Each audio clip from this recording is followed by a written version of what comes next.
With Robinhood, not only can you trade individual stocks and ETFs, you can also seamlessly buy and sell crypto at low costs. Trade all in one place. Get started now on Robinhood. Trading crypto involves significant risk. Crypto trading is offered through an account with Robinhood Crypto LLC. Robinhood Crypto is licensed to engage in virtual currency business activity by the New York State Department of Financial Services. Crypto held through Robinhood Crypto is not FDIC insured or SIPC protected. Investing involves risk, including loss of principal. Securities trading is offered through an account with Robinhood Financial LLC, member SIPC, a registered broker-dealer. Bon mardi tout le monde, bon retour de congé pour plusieurs parce que c'était le cas pour plusieurs, hein. Congé, longue fin de semaine, long week-end de 3 jours de la fête du travail. J'espère que vous en avez profité et j'espère que vous avez également profité de votre week-end soccer parce que ça a bougé dans le monde du soccer. On devait repartir cette semaine-là avec la sélection canadienne. C'est le sujet que je vous avais lancé d'entrée de jeu. Je vous l'avais annoncé la semaine dernière, mais les événements de la finale de la Leagues Cup me forcent un peu à repousser ce sujet-là. Donc, on va s'en parler demain, si vous le voulez bien, de la sélection canadienne. On va revenir demain également sur le match du CF Montréal. Je vous ai dit qu'on allait parler à Sébastien. Il m'a envoyé son expérience et on va s'en parler en détail demain. Mais on va repartir ça tranquille cette semaine-là. Et on va se parler du match de l'Inter de Miami face aux Sounders de Seattle. Les Sounders mettent la main sur leur premier titre de Leagues Cup devant une salle comble, mais également une salle record de 69 314 fans. Les Sounders de Seattle deviennent donc le premier club à remporter tous les trophées majeurs du football nord-américain. C'est quand même une prestigieuse distinction qui est faite à l'égard des Sounders de Seattle et ils le méritent bien. Mais ce qui retient l'attention, vous le savez, vous l'avez vu, c'est cette escarmouche en toute fin de rencontre. Sergio Busquets qui donne un point au visage d'un joueur adverse et surtout, mais principalement, Suarez qui crache sur un membre du staff des Sounders de Seattle. Ça passe pas dans l'opinion publique. Je pense que tout le monde est clair, c'est respectueux. Et de mon point de vue, je pense que Suarez n'a plus rien à prouver dans le monde du soccer présentement. Donc, il n'avait pas besoin, malgré toute l'émotion que peut dégager une telle finale, Suarez n'avait pas besoin de commettre ces gestes-là. Comme je vous dis, il n'y a plus rien à prouver. Je pense que tout ce qu'il y avait à réaliser a été réalisé. Il est sur la pente descendante, mais fini en beauté, s'il vous plaît. Et il y en a plein qui prétendent que sa carrière sera terminée là, à la fin de la présente saison. Ça serait dommage qu'on termine avec une suspension. Une si belle et une si prolifique carrière, qu'on n'aime pas le joueur, rien à foutre. Les résultats sont là. Il a de belles réalisations. Donc, ce serait dommage de scraper tout ça comme ça. Maintenant, est-ce qu'il y a des précédents? Hector Herrera avait été suspendu 3 matchs dans la finale avec le Dynamo pour ce même type de geste. Maintenant, est-ce que la MLS doit sévir? C'est ça la question que plusieurs se posent. Parce que là, c'est les événements de Leagues Cup. C'est pas un match. Oui, c'est 2 équipes MLS, mais c'est un match de Leagues Cup, donc est-ce qu'on le suspend en Leagues Cup qui n'aura pas lieu avant la saison prochaine, la fin de la saison prochaine? Et bon, Dieu seul sait si Suarez sera là, mais plusieurs pensent qu'il ne sera même plus dans l'entourage de la formation rendue là. Suarez, plusieurs pensent qu'il va quitter à la fin de la présente campagne. Donc, est-ce qu'on le suspend en MLS? Est-ce que la MLS doit s'ingérer dans ce genre de dossier-là ou de compétition-là? Il y a un précédent. Il y a un précédent. Dempsey avait été suspendu, je vous le rappelle, 3 matchs en MLS en lien avec des événements qui étaient survenus en Open Cup. Donc, Dempsey avait été suspendu 3 matchs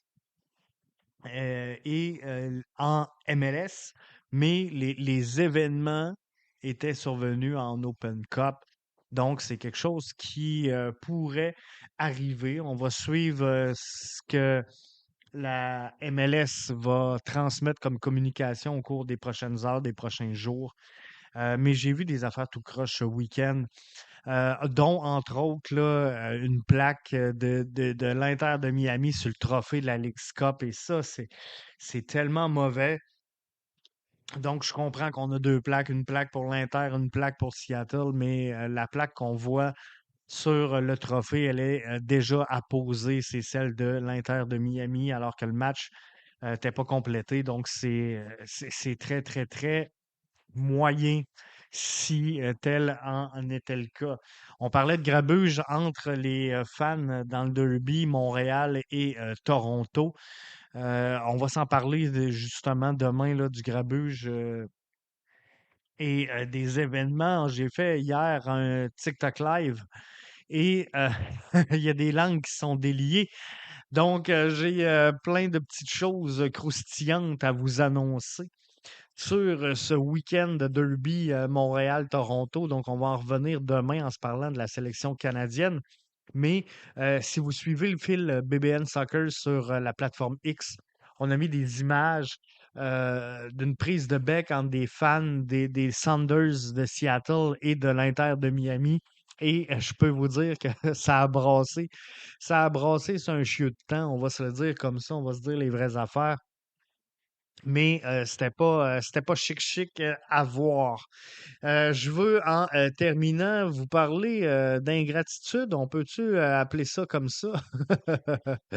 Mais Jules-Anthony Vilsain. Jules-Anthony Vilsain qui a fait une publication sur son compte Instagram et je trouve ça moyen. Puis je voulais vous en parler parce que, dans le fond, Jules-Anthony Vilsain a posté sur son Instagram avec la chanson de Drake, les paroles de Club Paradise. Et en gros, là, ce que ça dit, c'est je te jure, tu ne connais plus cette ville. Ils t'ont peut-être aimé avant, mais tu es là à faire ton truc et ils te connaissent pas.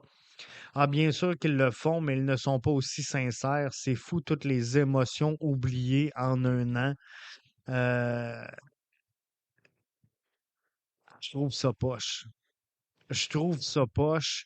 Puis, tu sais, je comprends là, la frustration, je comprends tout ce qui a pu se passer sur Jules-Anthony Vilsain. Il faut juste que le jeune soit conscient d'une chose, c'est que s'il n'y a pas le CF Montréal dans son développement personnel, ce gars-là n'est pas à MLS aujourd'hui. Donc ça, il y a un minimum de reconnaissance à faire.